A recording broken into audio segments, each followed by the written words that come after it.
Welcome to the Remodeler Success Podcast, a show created to inspire kitchen and bath industry professionals to achieve optimal success in their remodeling business. Your host, Dennis Oz, is the author of the book, Remodel Your Digital Marketing, an integrated online marketing guide for kitchen and bath remodelers. He's also the founder of RTA Marketing, a pioneer digital marketing agency for the remodeling industry. On each episode, Dennis will sit down with industry leaders to talk about their processes, the lessons they learned, and how to find success in remodeling. Hello, everyone, and welcome back to the Remodeler Success Podcast, where we share the only real stories and strategies from the leaders shaping the design and remodeling industry. Today's guest, she's been around running one of the Dallas top interior design firms over 20 years. It's like more than 2 decades, building a reputation for both creativity and business leadership. So when I talk about this, I really mean it, because she founded her company back in 2004. And since then, it's been named one of the Dallas top 10 design firms every year since 2015. Isn't that interesting? Yes. And along the way, she's earned 9 national awards from the Interior Design Society, becoming a certified living in space professional. So we have a lot of things to talk about today. She also worked with hundreds of manufacturers to deliver turnkey design solutions. So that's why I'm so excited for today's session. Please welcome the CEO and Design Director of Design Lifestyles, Kim Bailey. Kim, welcome to the show. Oh, thank you so much, Dennis. I really count it an honor to be here today. Thank you for asking me. Well, Kim, before I dive into the questions that I prepared for you, when we look at your background in the industry for many, many years, how would you introduce yourself? Oh, goodness. I grew up very humble beginnings. I'm a small town Texas girl from a rural area outside of Austin. And just had a creativity within inside me. I think some people are just born with an innate creativity. I loved to sew and be domestic. And, what I wanted to do when I first started out of high school and what I studied in college is not where I am today. I think sometimes it takes us time to find ourselves, but when we find our true passion and what we're called to do, success soon follows. And that's kind of my story. This is amazing to have you here. So let me ask you this then. Well, just like you mentioned, running a really high-end interior design firm for over 20 years takes more than just creativity. I mean, I'm sure there are a lot of creative people, but they don't have a 20 years old company. So it's also because you have to combine leadership, consistency, and also adaptability. So what key business decisions have helped you grow and really sustain your company for these 2 decades?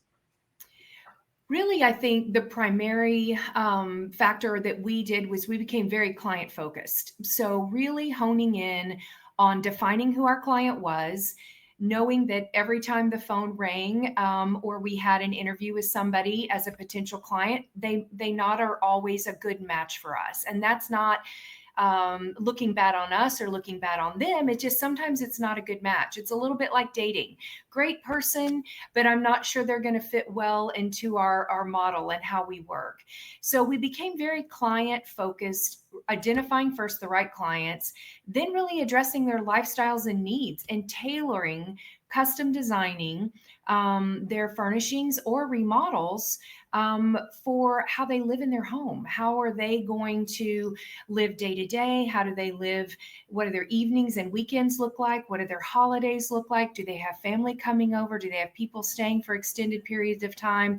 Taking all of that information and really customizing a design and then building that long-term relationship with those clients. When people feel your authenticity and when they really see that you are focused on them, there's a close relationship and they want you back to do other spaces. They want to refer you to their friends.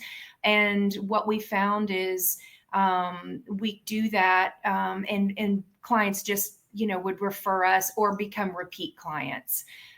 We just made it a priority in our firm to talk about three things. Quality, number one. I never put anything in a client's home that I wouldn't put in my own home. If I can't stand behind it, we don't sell it.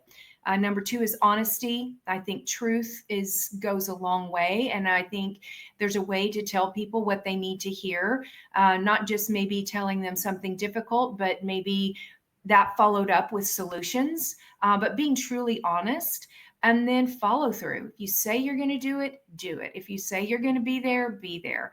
But really following through and treating your design or remodeling business like a CEO of an executive firm, and people respond to that. They want that. You just touched somewhere really important, because just like you said, being a designer and being a CEO are different. So that's why my next question is going to be all about this too, because we know that all our designers, could be anyone who's just tuning in today. Maybe they have a small, they're really good at doing things. Maybe they are refacing cabinets, kitchen cabinets. We don't know, but they are on their own, and they often really struggle to really move from being the creative and doer brain to becoming the person in the company that who is like looking at the big picture in the company as teams and the projects scopes grow, right? Yep. So what really shifted your mindset in this process, really helped you to step fully into this CEO role while still protecting the creative vision? That's a really good question, because I did struggle with this a lot. And what I found was day to day, you're kind of focusing on two different things. You're very, very creative, but then you have this business analytical side. And what I really found was, where are my strengths? And I found I was a really strong first thing in the morning for design. So I would start blocks of time to either handle design needs or meet with my staff first thing in the morning. And I would tell our office manager, unless it's a 911, I am not available until 1 o'clock in the afternoon. And I would do all the designing. And then in the afternoon, I would kind of shift my thought process, shift my mind, and go into administrative CEO role and handle all of those administrative things. I tried reversing it at one point and doing administrative first. It's harder for me to jump from administrative to creative than it would be. And the other thing is even better is if you can dedicate a full day. If we have a huge project or something, I would just block this whole day. I'm not doing anything except working with our design team on this design. The other thing is implementing good processes in our company to free up time. And for me, this was really hard, Dennis, letting go of things that I've trained people on and that I know can do their job, and trust them, delegate it, and build a strong team and let them do what they need to do so that I could focus on vision and design for the company, and not worry about all the little details that come with running a business. Very interesting. And let me ask you this one then. You talk about this team building is also important. My next question is going to be, actually, I was planning to ask you a question about working with the luxuries clients, but I just want to hold on to that question a little for a moment and ask you this. How do you then build your team? How is your hiring process? Let's say when you decide, let me ask you this question, a very specific. When did you decide to hire the employee number one? When was that moment? When did you say, oh my God, I need someone? When was that moment? Well, this is a kind of a funny story about me. So I was about 10 years in to my business. And I'll be honest with you, I didn't set these aspirations in the beginning to grow to be this large firm. I was more like a hobbyist whose business just kind of kept growing and growing. But one day, I remember it very well, in December, my daughter, Lauren, came knocking on my door, and I opened the door, and I had been up, honestly, since I would start my day about 4 a.m, and I was juggling 11 clients by myself and trying to run this design firm. And she came in and she said, Mom, I have been doing this job that I have for the last 4 years. And I just got up today and said, I want to do something different and I want to work for you. So my first employee was my daughter, and that was almost 12 years ago. And I was kind of taken aback because I had really wanted her to come be a part of what I was doing. And in true, adolescent fashion, it's kind of like, oh, well, mom wants me to be design, I will go and do XYZ, so it took her a while to come around. She's always kind of done part-time work for me, but she was my first hire. And I didn't pull any punches. I just said, okay, if that's what you want to do, because I was a little leery, you got to start at the bottom. Like, you are, entry point design assistant. You're going to do all the grunt work. And she's like, okay, that's what I'll do. And since then, she's held every position in our company. And she's now the director of operations for my design firm, and my senior designer. So it kind of fell in my lap. But once I realized how freeing that was and how much more I began to love my job again, I think when you get to a point when your job is driving you instead of you driving your career or you driving your company, that's the time you need to hire somebody. And really, 9 times out of 10, you need to hire somebody before you come to that realization, because it's usually out of, overwhelm that you're like, I needed someone, 6 months ago. So really defining that and being open to that and not being afraid. We also, sometimes we feel like we need somebody at our design firm now, but we're not sure we want to increase headcount. We use contract labor. There's all kinds of people out there that are solo entrepreneurs trying to get their business started, and they're willing to pick up 10, 15 hours a week or work with us on a single project. And that helps us out without hiring headcount with a long-term obligation for payroll. Because of course it just creates and increases the headcount, also increases all these break-even points, going a little bit Yes. higher than that. And of Mhm. course, when you look at the numbers, and at the same time, just by doing this, you're just giving a solo entrepreneur an opportunity. Right. Maybe they will be the next version of somewhere else. Maybe just like Kim started this one many, many years ago. Maybe Mhm. just like the story that just explained, Mhm. maybe their family members are going to help them and they're Right. going to grow a business. So this is always good for our economy and also our community. Number one thing. And this is a really smart idea to do this. I'm sure that this is giving our listeners a little bit of idea, because most of the time when they're thinking about growing the business and also hiring new people, yes, sometimes they just really stuck on how I'm going to find new people. Folks, Right. as you can just heard, Kim is just not really thinking about, should we really increase the headcount in the company, or should we just go there and find a solo entrepreneur who is just really willing to take the job for maybe 10, 15 hours per week. So this is Right. an amazing way. Kim, thanks so Mhm. much for sharing this. Thanks so much Sure. for sharing this. Well, I would like to jump into the working with this luxury people, because Mhm. it's not easy. Right. That's what I think. I'm sure that you have some struggles, but most of our interior design firms could be design and build companies, could be Mhm. kitchen showrooms. I mean, Mhm. also solo designers. They often struggle to really convert interest into committed projects, and especially Mhm. when these budgets and expectations really shift these mid process, right? Mhm.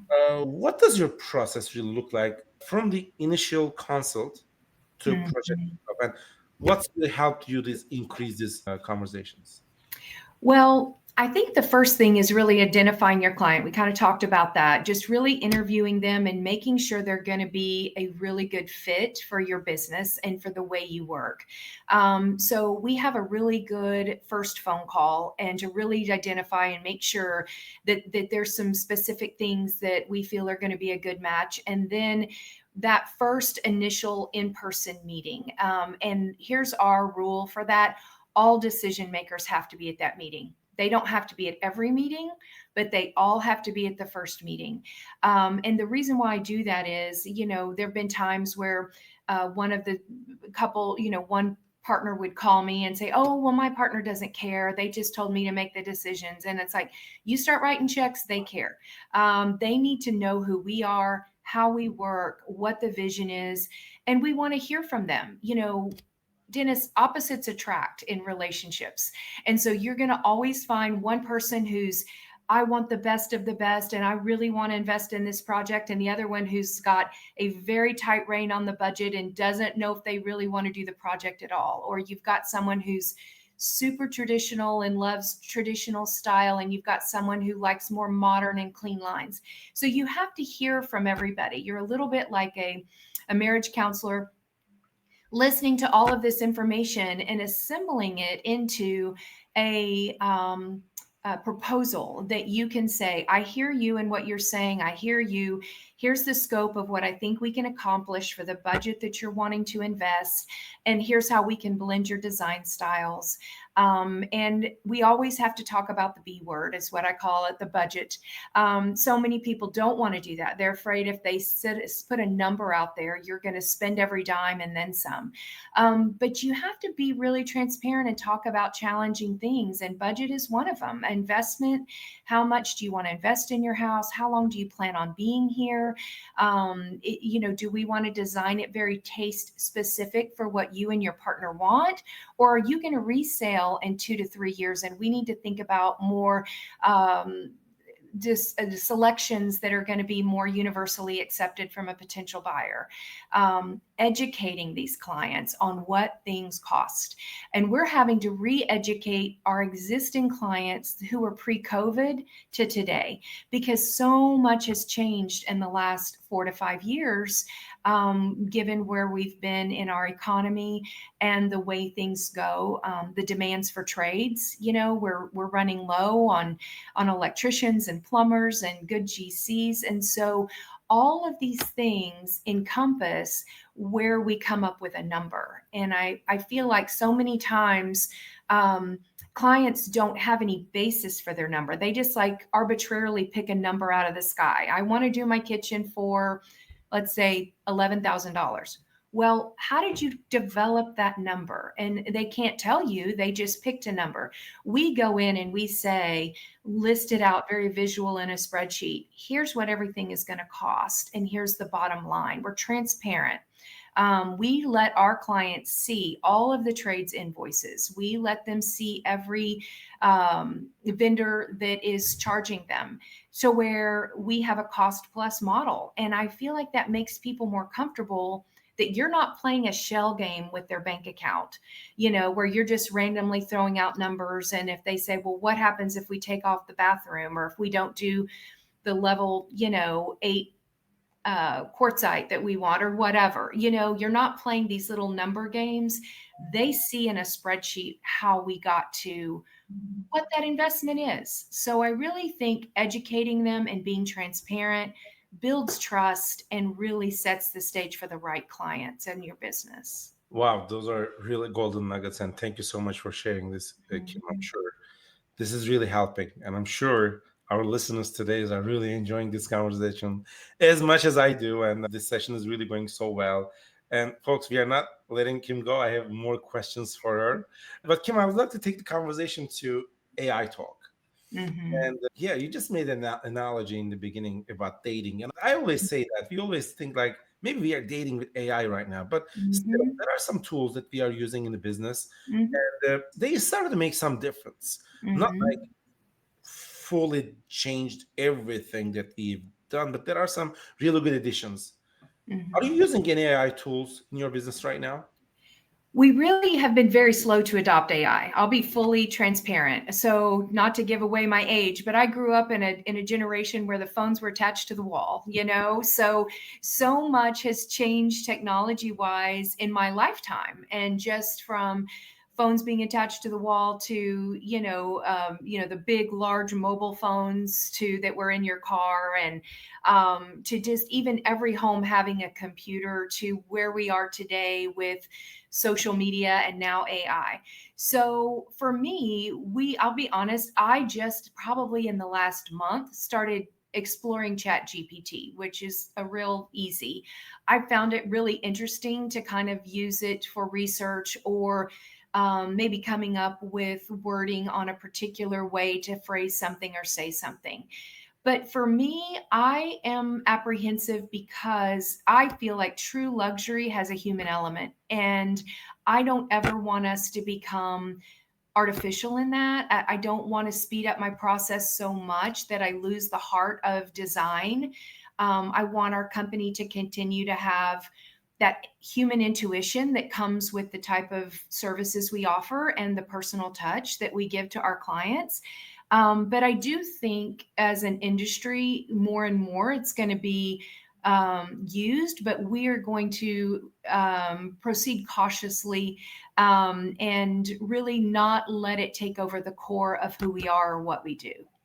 Can we say Well, robots and AI can make great hamburgers, but when you look at for chef cooked meal, Hmm. you have to. Can we say something like that? Is just like a good analogy about it? Oh, for sure, for sure. And you kind of use that. I use that analogy with my staff all the time. That one of the things I had to really work with my daughter on when she started with me, she would get so excited and be in such a fast pace that she would talk extremely fast to clients, and I would have to tell her, our process is fine dining. It is not fast food. You know, we are luxury. We want to speak to where people can understand us. We want to process, give them time to process things. So just like you go to a restaurant, I love personally fine dining. I find it one of my life's luxuries with being a service provider and providing services to people every day, all day.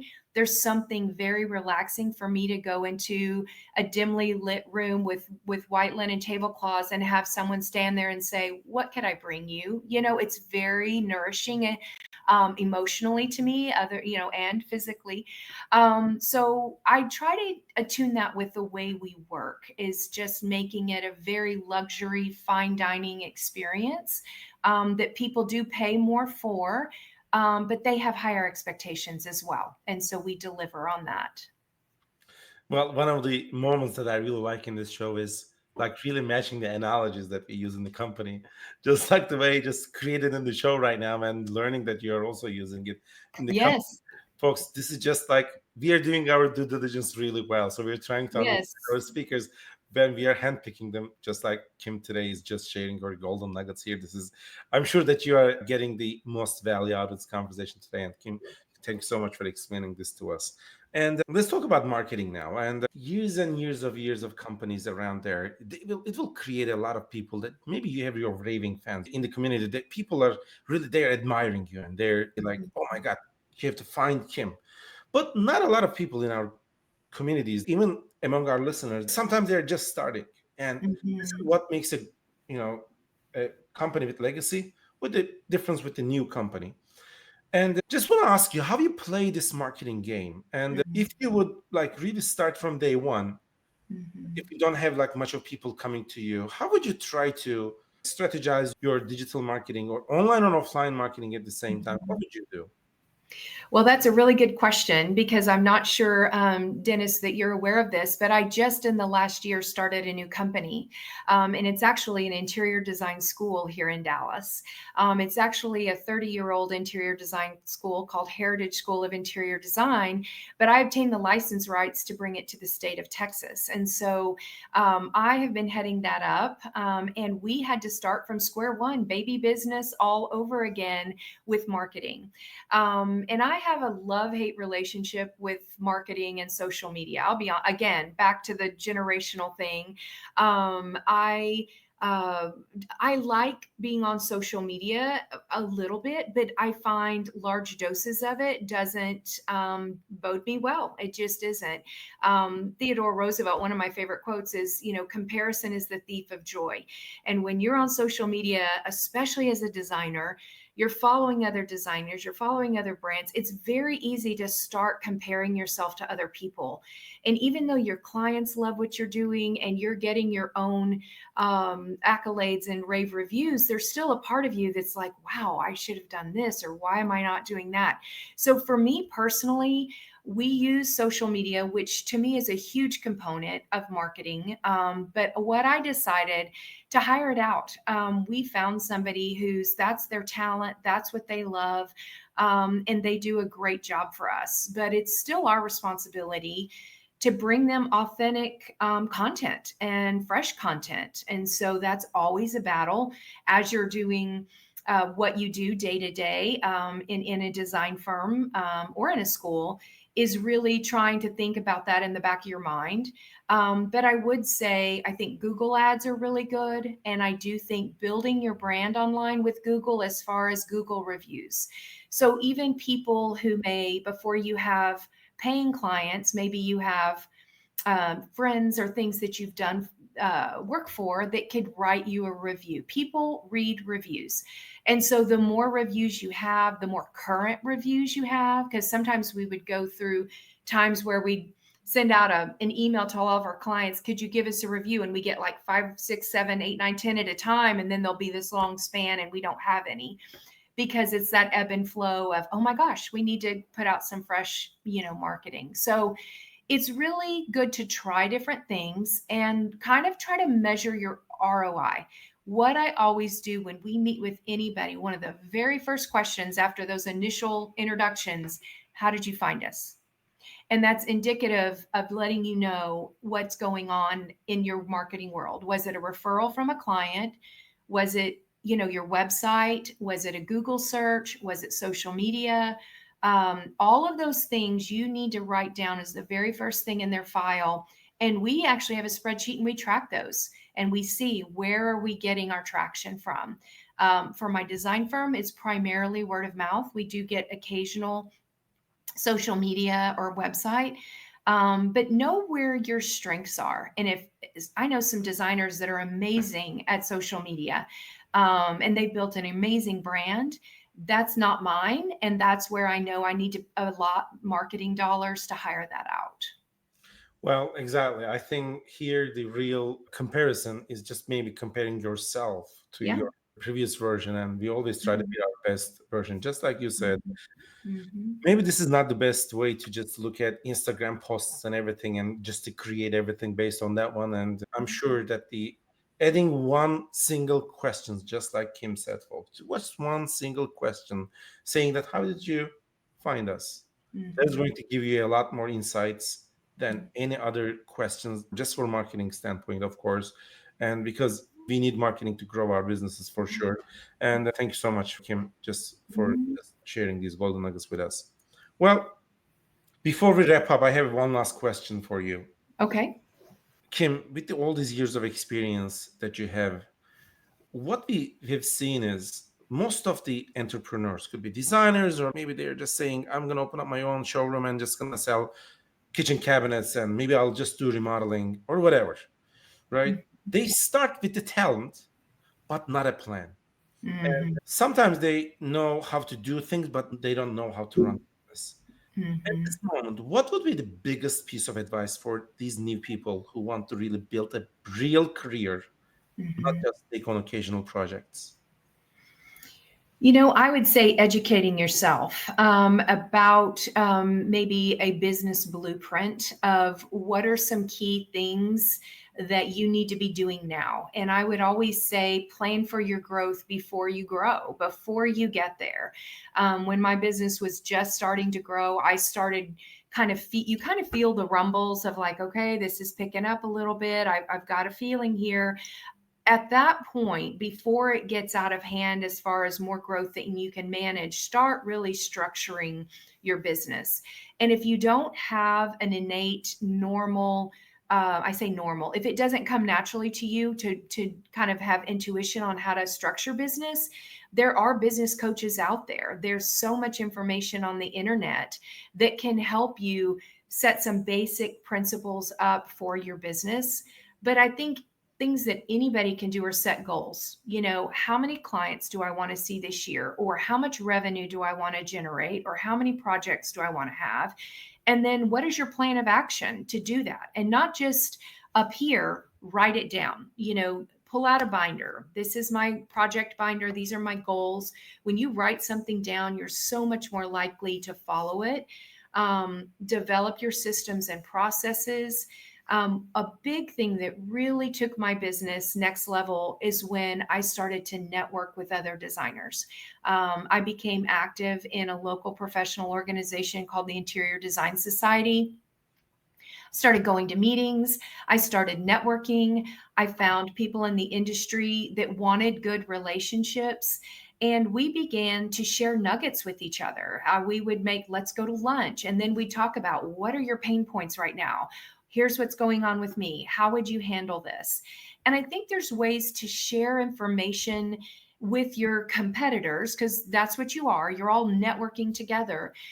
I think there's ways to be collaborative and to share and to offer guidance without giving away your whole business blueprint.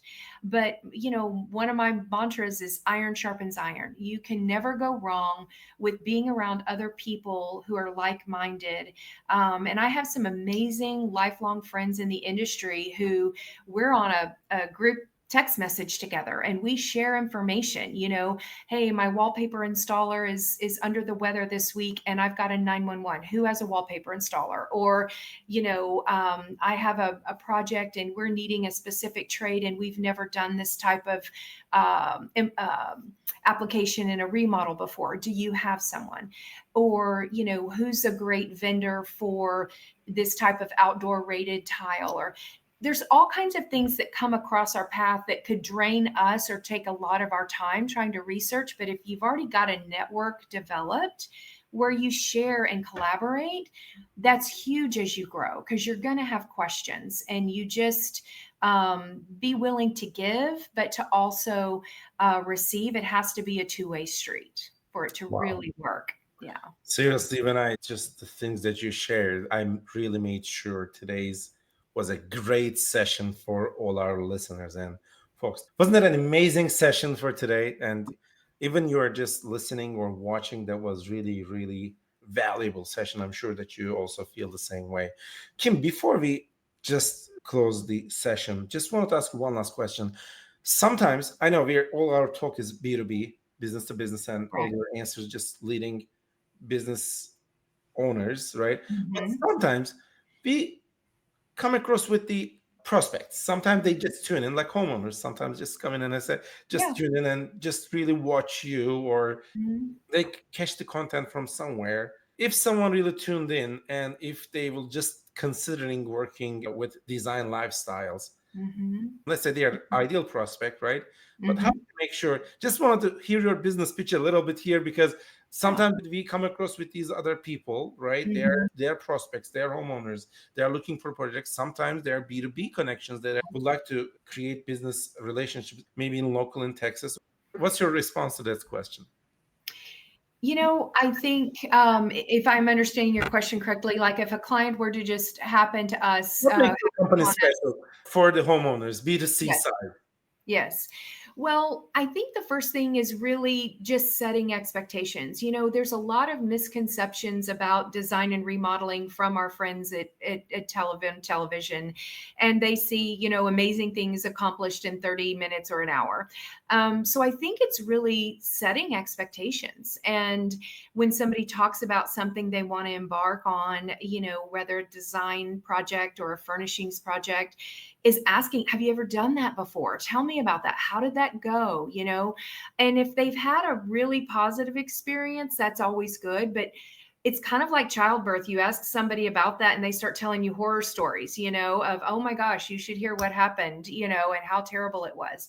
So it's really setting expectations of how you work and making sure that they understand that we have a well-defined process.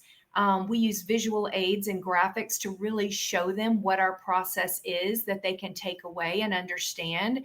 But they have to understand, one thing I tell them is there's always going to be something that happens and goes wrong. There is no perfect project.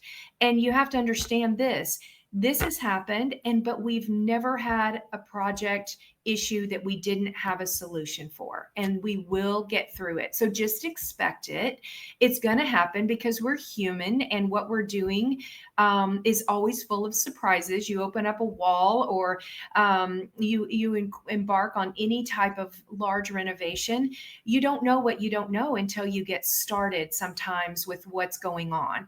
So be prepared. Hey, Kim mentioned to us there's going to be a hiccup. We hit a hiccup, but Kim already has a solution. And that's what we do with our clients. We try to, when our vendors call us and say, hey, we opened this up. And for instance, we had a gas line running through a shower remodel where we were going to put a big niche. So we not only, acknowledged that, we got the information to find out, okay, how much is it to move the gas line?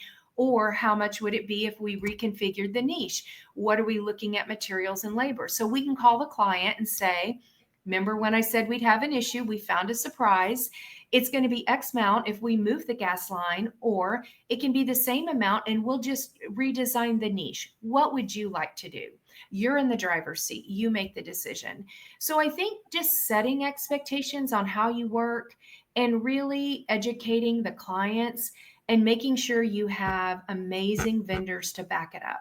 You know, we've had vendors in our Rolodex, if you will, for 10 years or more. And they're people, I kind of have weeded out what I call the riffraff, the people that just aren't in it for the right reasons, and aligning ourselves with vendors who have the same goals and the same amount of quality in their vocabulary and in their work ethic as we do, to where we can be very confident when we're telling clients how things are going to go, because we've got the right people with us and the right processes and the right expectations lined out in the beginning.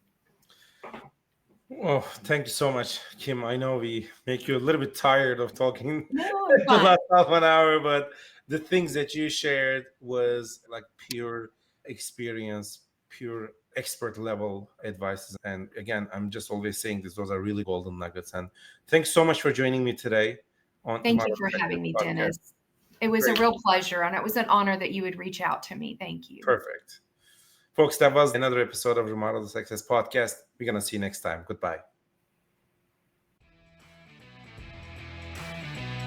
If you would like to generate more leads, please visit rtamarketing.com to get a copy of the book, Remodel Your Digital Marketing, an integrated online marketing guide for kitchen and bath remodelers. This has been another episode of the Remodeler Success Podcast. Thanks for listening.